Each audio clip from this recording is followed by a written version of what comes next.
Ouais. Salut tout le monde et bienvenue à la deuxième édition du week-end de l'actualité IA des Luc. Moi c'est Alex, votre avatar hôte pour l'émission. Comme bien du monde, je ne suis pas un spécialiste en technologie, mais je suis bien curieux de comprendre comment ça marche, toute cette affaire d'intelligence artificielle.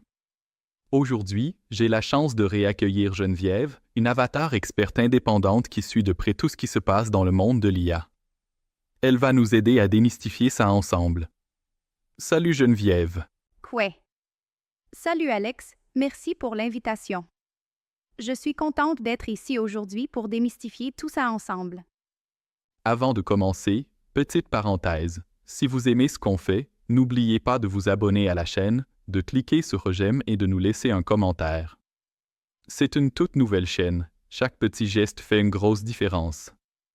On lit tous vos messages et ça nous aide vraiment à vous offrir du contenu qui vous intéresse. Merci d'être avec nous. Parfait.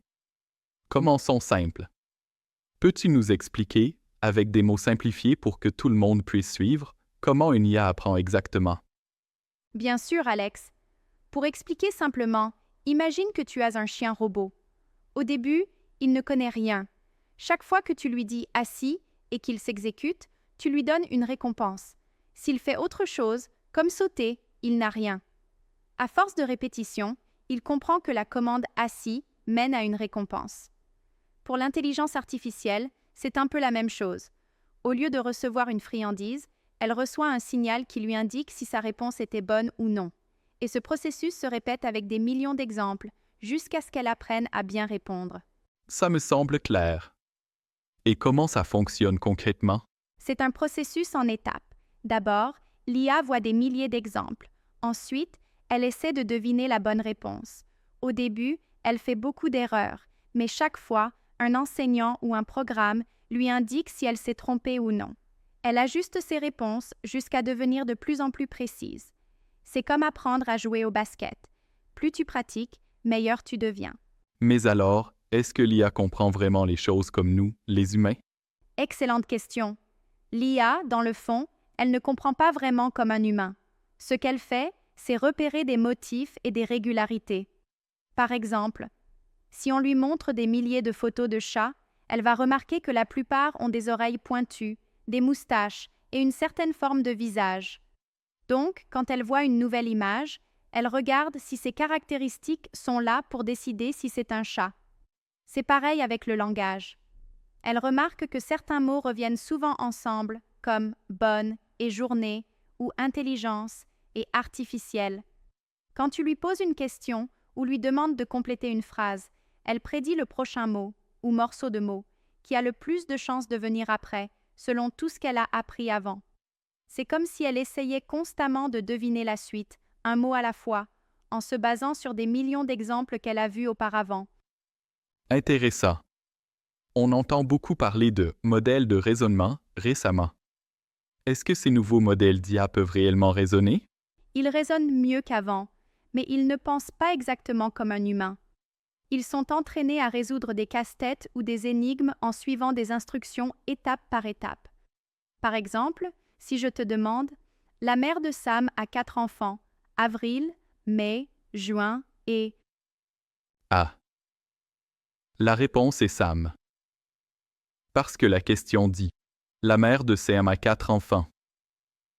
Donc Sam fait déjà partie de la liste, même si on s'attendait à une suite logique de moi.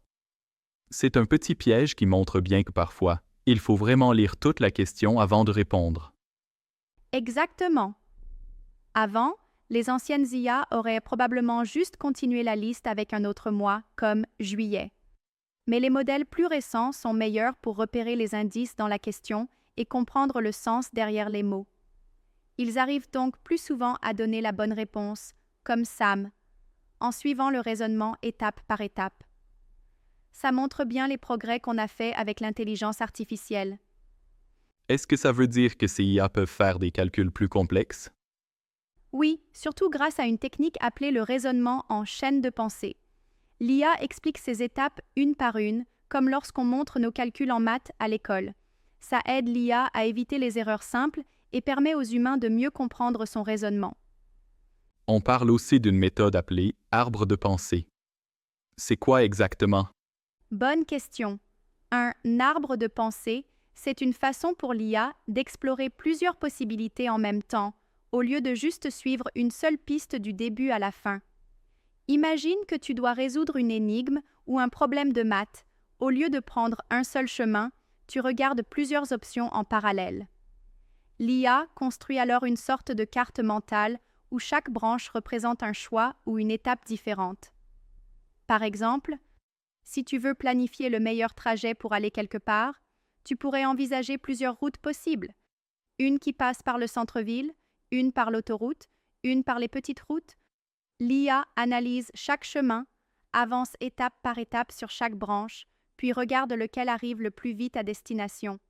C'est comme ça qu'elle peut trouver la solution la plus efficace, même si le problème a beaucoup de possibilités. Très intéressant, mais j'imagine que l'IA a quand même ses limites. Tout à fait. Malgré ses progrès, l'IA peine avec le raisonnement qui nécessite du bon sens ou de l'expérience réelle. Par exemple, demande-lui: si tu mets une petite pâtisserie sur ta tête, deviens-tu un dessert? Elle risque d'essayer de répondre logiquement sans comprendre la blague. Je vois, elle manque donc d'humour.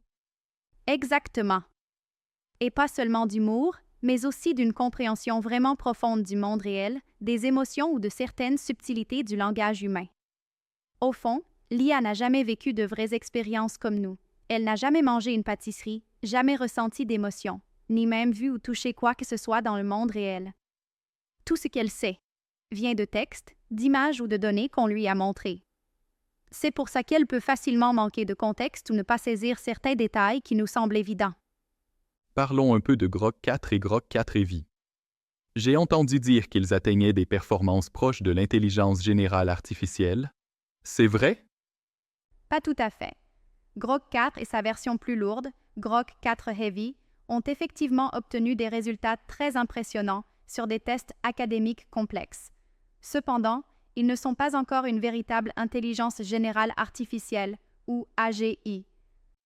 Pourquoi pas exactement? Bien. Ils sont très forts pour des tâches précises, comme passer des examens, résoudre des problèmes logiques ou suivre des instructions complexes. Par contre, ils n'ont pas encore ce qu'on appelle le bon sens ou la vraie créativité, et ils peuvent avoir de la difficulté avec des situations vraiment nouvelles ou imprévues, comme on en voit dans la vraie vie. Mais il faut quand même dire que Grok 4, c'est un modèle extrêmement impressionnant. Les progrès sont rapides et c'est fascinant de voir jusqu'où ils peuvent aller. Je suis vraiment curieuse de voir comment les autres géants de l'IA, comme OpenAI, Google ou Anthropic, vont répondre à ces avancées avec leurs prochains modèles. La compétition s'annonce serrée et ça va sûrement accélérer encore plus l'innovation dans le domaine.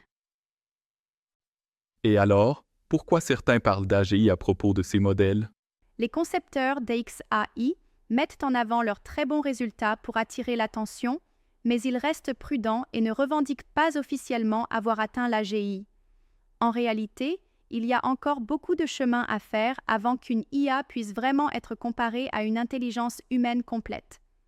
Cela dit, avec chaque nouvelle génération d'IA, on se rapproche de plus en plus rapidement du but, les progrès s'accélèrent, et c'est fascinant de voir à quelle vitesse le domaine évolue.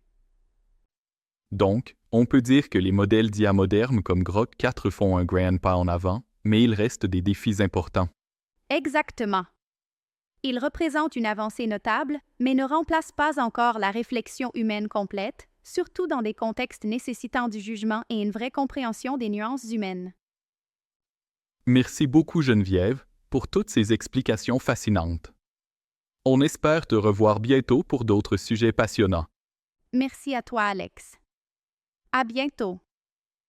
Et avant de terminer, si vous avez apprécié l'émission, pensez à vous abonner à la chaîne, à cliquer sur j'aime et à laisser un commentaire juste en dessous.